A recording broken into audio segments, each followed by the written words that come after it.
C ஓட்டர்ஸினுடைய கருத்து கணிப்பு வந்துச்சுங்க. அதுலதான் முதலமைச்சருக்கான மக்களுக்கான விருப்பமான வேட்பாளர்கள்னு சொல்லப்பட்டதுல 2ஆம் இடத்தில் தாவேகாவினுடைய தலைவர் விஜய் அவர்கள் வந்ததை வடநாட்டில் இருந்து வரக்கூடிய நம்ப தகுந்த சி ஓட்டர்ஸ் கருத்து கணிப்பு சொல்லியிருக்கு. இது தற்போதைய நிலவரம் தான்.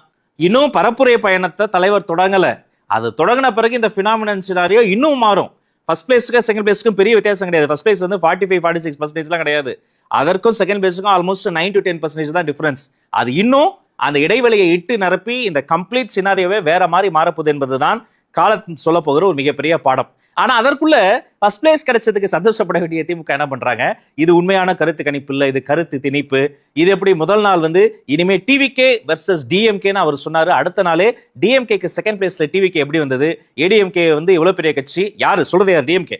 அவங்க என்னன்னாலும் அவங்க இத்தனை வருஷமா இருக்கிறாங்க. யாரு கிளைம் பண்றது? டிஎம்கே. ஏடிஎம்கே தானே செகண்ட் பிளேஸ் வந்திருக்கிறோம் அப்படின்னு திடீர்னு ஏடிஎம்கே மீது பாச மழையை கொட்ட ஆரம்பித்திருக்கிறாங்க திமுக நண்பர்கள். முதல் விஷயம், சி ஓட்டர்ஸ் என்பது இன்னைக்கு நேற்றுக்கு ஆரம்பித்து வரக்கூடிய கருத்து கணிப்பு கிடையாது.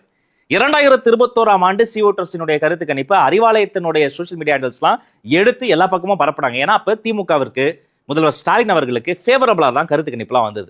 இன்னைக்கு இந்த கருத்து கணிப்பு என்ன எடுத்துறாங்க?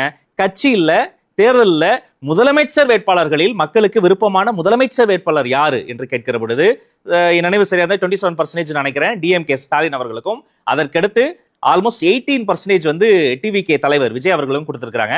Followed by ADMK and BJP. இதை தான் அவங்களால டைஜஸ்ட் பண்ண முடியல. அது எப்படி நீங்க டிவிகேக்கு தருவீங்க?